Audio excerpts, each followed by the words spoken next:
Hi, this is Bruce once again.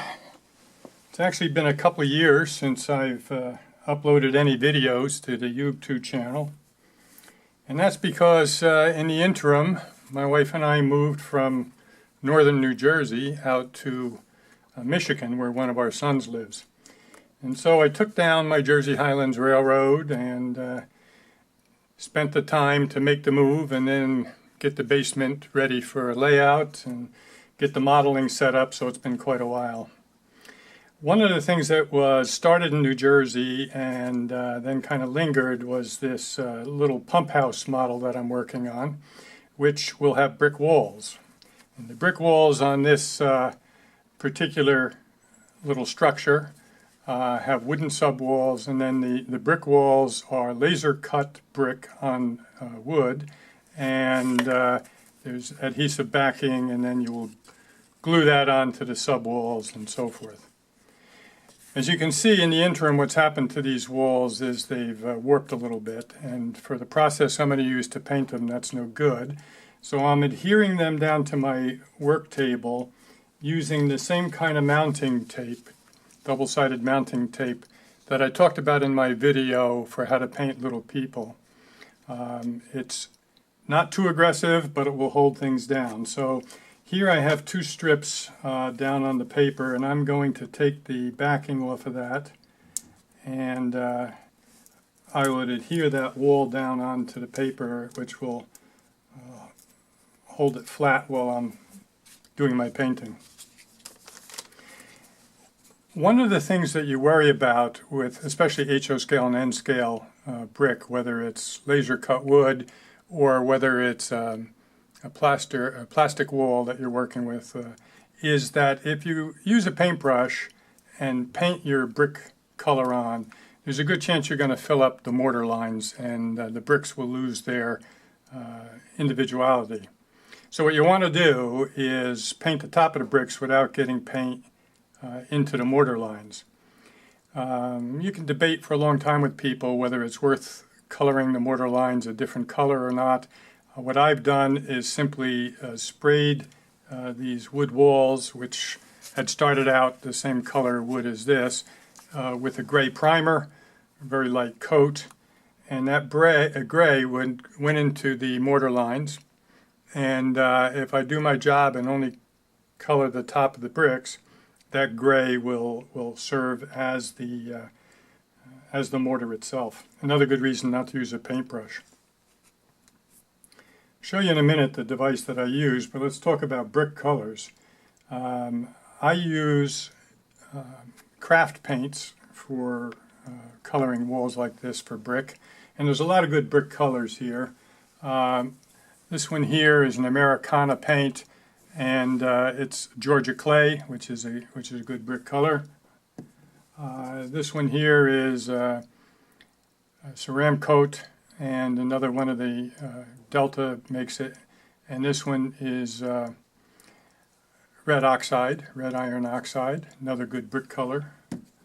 And let's see, Folk Art has one called Terracotta. Okay, so lots of choices that you have here. And this one here, Color Traditions, has one called Red Earth. And if you take them and look at the bottom, you'll see that there's a variety of brick colors that you can use. Now the one I'm actually using is Americana's Terracotta, and if you look at it, it's a bit more brown than the others, but when you see it, like on this wall that I've already done down here, you'll see that it's a pretty decent brick color in and of itself. Now the way I am going to apply the paint without getting it down into the crevices is by using a cosmetic sponge like this. And these you go into, you can buy them in craft stores actually now because they're used by crafters for a lot of things. I think Micromark sells them. But if you go into any of the cosmetic stores like Sally's, you can buy a package like this very inexpensively, and you just rip one off.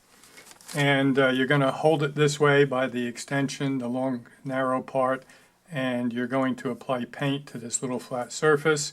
The key on this, because it is a sponge, is to not get a big gob of paint on there, because then if you bring it down onto your surface, it's going to fill up all of those mortar lines, which is exactly what you're trying not to do. So let's shake this up a minute, put a little bit into my palette. Not going to need much. A little bit goes a long way here. Even though this is inexpensive, you don't want to waste it. Stir it up good. Now, this is a decent consistency. I'm not going to make it any more watery, because watery paint is going to have a tendency to seep down into those mortar lines as well. Okay, I'm going to use this toothpick throughout, so I'm going to wipe that off. I'm going to adhere this wall now down to this tape.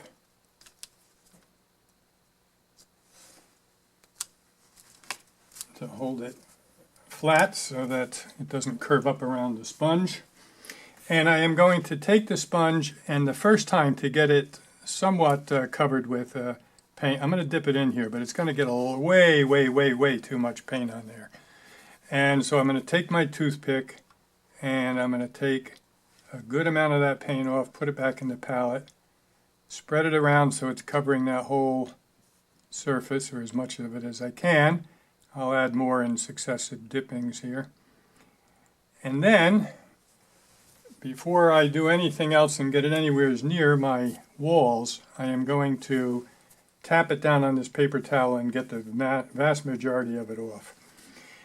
Like so many of our tasks, it's better to put too little on and do a second coat than to put too much on and be stuck with the problem of having to repaint the walls and losing your mortar lines. And then I'm going to just dab straight up and down. I'm not going to go sideways. And you see very slowly it's going to start building up the brick color. Nothing is going into those mortar lines. Now, every other time now that I'm going to add paint, I'm going to do it with my toothpick and just paint a little bit on to the bottom surface with the toothpick. Try to get it pretty well over the whole bottom of the sponge. And then, once again, dip it off on the paper towel. And come back and start doing the wall again. And you're going to do it by eye until you get the color that you want. Sometimes it takes me 4 or 5 times going over it, and sometimes only 2 or 3. You can see it coming up already compared to this gray one or this gray one. And these are already dry. I did those before I started the video. Mainly because it's been over 2 years since I've done this, and I just wanted to make sure my aging mind wasn't forgetting something. So easy for that to happen nowadays. But it's good to be back at the modeling bench too. Nice thing about this particular setup is I got 2 big windows right in front of me here, so I have a lot more light than I did in my basement in New Jersey. And we're probably getting close on that wall. I think that looks good. By the way, these oops, that's the wall. No wonder it looks good. That was the wall I'd already done. Talk about forgetting things. What I was just going to say is, once those walls are dry, if you go back over them, it works perfectly fine. And you can add more color if you think after it dries that it wasn't enough. Just straight up and down, and I think that wall is done for now.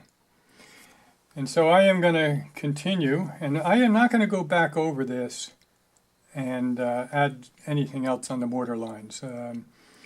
I have in the past used a number of products to make mortar lines, and the mortar lines are much bigger if you're using one of the plastic sheets like N-Scale Architect or one of those type plastic sheetings.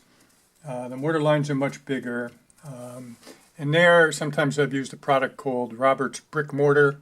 Rubbed that on and rubbed it off following the instructions to pop up the mortar lines. I've used thin spackle. All of them will work. Just like so many other things in modeling, there are so many different ways to color brick walls. But this one really goes quickly and does a good job of not filling in those mortar lines.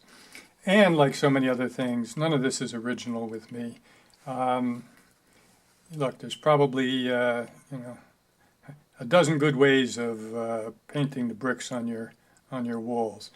This is one that a friend of mine back in New Jersey, Chuck Diljack, has done clinics on at a bunch of NMRA conventions. And it was at one of those that I saw Chuck working on this, and I said, oh my goodness, that sure beats taking a half-inch flat brush and trying to pat it down parallel to the surface. And so this has become my go-to way, thanks to Chuck, of painting a brick wall. I'm just going to finish this wall up, and then I'll turn the video off and finish up this project. And by tomorrow morning I'll be able to put these walls onto the sub-walls and quickly get the windows in and continue on with the project. It's going to be a nice looking little structure when it's done. You notice I'm going straight up and down. Works very well. Key, minimum amount of paint on the face of the sponge. All right, well, thanks for being patient over the last 2+ years while I was in moving mode. And even after we got here to Michigan, there were so many things to be done. I had storage shelves to build and a lot of things that I felt I better get out of the way first before I got myself lost in modeling again. I have connected with the NMRA local division out here, the Clinton River Division, nice group of guys and girls, and that's part of the North Central region. And so I said goodbye to all my friends back in the Garden State Division back in New Jersey, and I still went back to their convention this year, and I'll probably continue to do that. Gave a few clinics. Love the camaraderie that you get with the NMRA. It's one of the main reasons that I belong. All right, until next time.